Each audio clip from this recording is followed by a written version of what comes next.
Kami dari Universitas Mitra Indonesia, Fakultas Kesehatan, kelompok 6, kelas K2. Di sini kami akan praktik komunikasi kelompok ilustrasi dengan dosen pembimbing Ibu Ida Subadria, Eskep, Nurse, Mkep. Perkenalkan, nama saya Bunga Ikomala dengan NPM 2151458 sebagai perawat. Perkenalkan, nama saya Arifah Radila dengan NPM 2151459 sebagai perawat. Perkenalkan, nama saya Kamala Dewi dengan NPM 2151450 sebagai perawat. Nama saya Nur Atika Sari dengan NPM 215140046. Peran saya sebagai perawat. Saya Rifaldi Aditya Wahyudi, NPM 2151453 sebagai perawat. Saya Reski Kurniawan dengan NPM 2151447, saya sebagai perawat. Assalamualaikum warahmatullahi wabarakatuh. Di sini kami dari Universitas Mitra Indonesia ingin menjelaskan tentang apa itu penyakit skabies. Sebelum saya menjelaskan lebih dalam, izinkan saya memperkenalkan diri. Saya Bunga. Saya Tika. Saya Kamala. Saya Reski. Saya Ari. Saya Faldo. Baik, kami semua sudah memperkenalkan diri masing-masing. Selanjutnya, saya Bunga akan menjelaskan tentang apa itu skabies.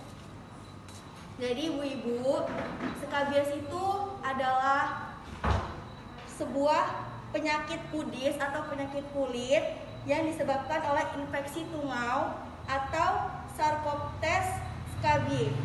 Itu tuh nama lain dari tungau. Jadi tungau tersebut itu berproduksi pada permukaan kulit. Jadi dia tuh, tungau itu kan serangga ya bu ibu ya. Tungau itu serangga yang ada di seperti di spray, di kasur, atau di ambal-ambal yang nggak pernah dijemur itu. Itu mereka tuh berkembang biak di situ. Nah, tungau itu lalu masuk ke dalam kulit untuk bertelur.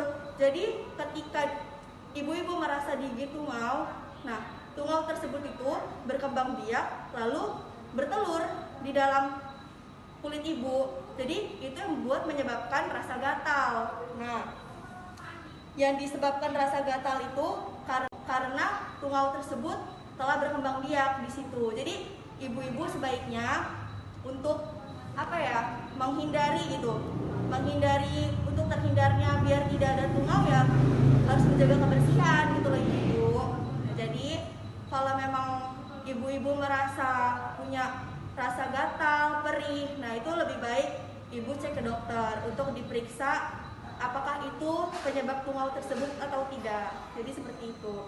Baik ibu-ibu, di sini masih banyak lagi untuk pengobatan dan perawatan, gejala skabies, penyebab skabies, cara penularan, pencegahan. Jadi ini semua nanti akan dilanjutkan dan dijelaskan dengan rekan-rekan saya ibu-ibu ya. Baik ibu-ibu, saya akan melanjutkan penjelasan dari teman saya, dari Bunga. Jadi ini penyebab gejalanya bu.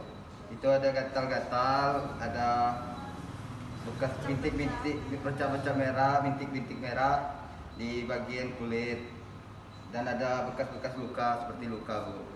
Baik, jadi ibu harus memperhatikan gejalanya.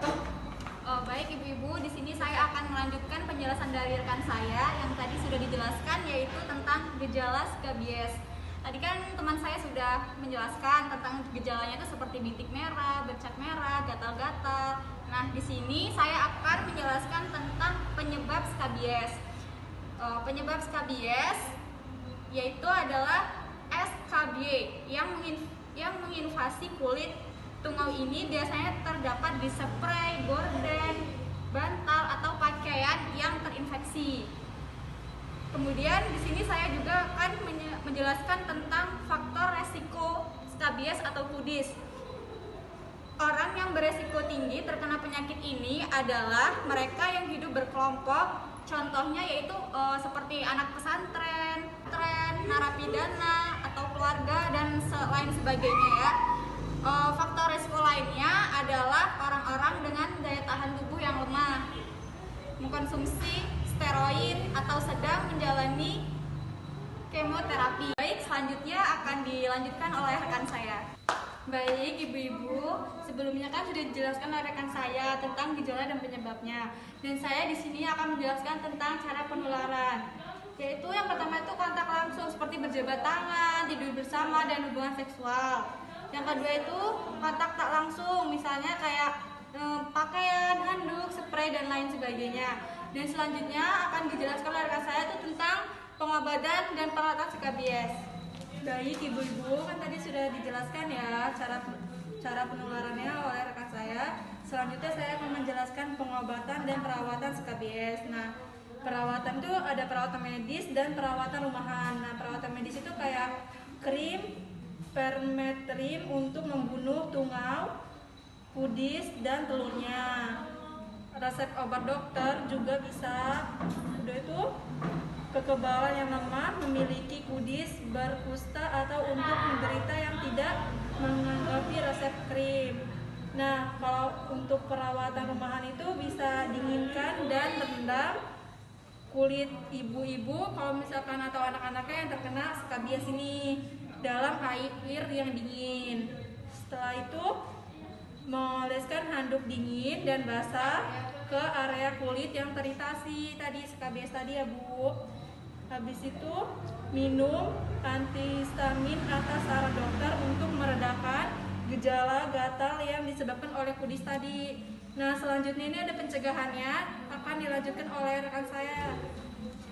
Baik ibu-ibu, ini adalah tahap yang terakhir yaitu pencegahan dalam penyakit skabies. Yang pertama, mencuci pakaian menggunakan deterjen dan air bersih. Yang kedua, hindari berjabat tangan. Yang ketiga, bersihkan semua ruangan kayak debu-debunya itu dibersihkan. Baik ibu-ibu semuanya, di sini kami sudah menjelaskan apa itu penyakit skabies ya Bu ya. Jadi sudah paham semua pasti ya Bu ya. Karena di sini sudah jelas banget dari awal mengenal apa itu skabies, apa itu gejala skabies, penyebab, bahkan pencegahan pun di sini ada. Jadi untuk ibu-ibu semuanya agar berhati-hati dan menjaga kebersihannya. Dan semoga keluarga semua ibu-ibu terhindar dari penyakit skabies ya Bu ya. Baik, ini saja cukup dari kami, penyuluhan kami.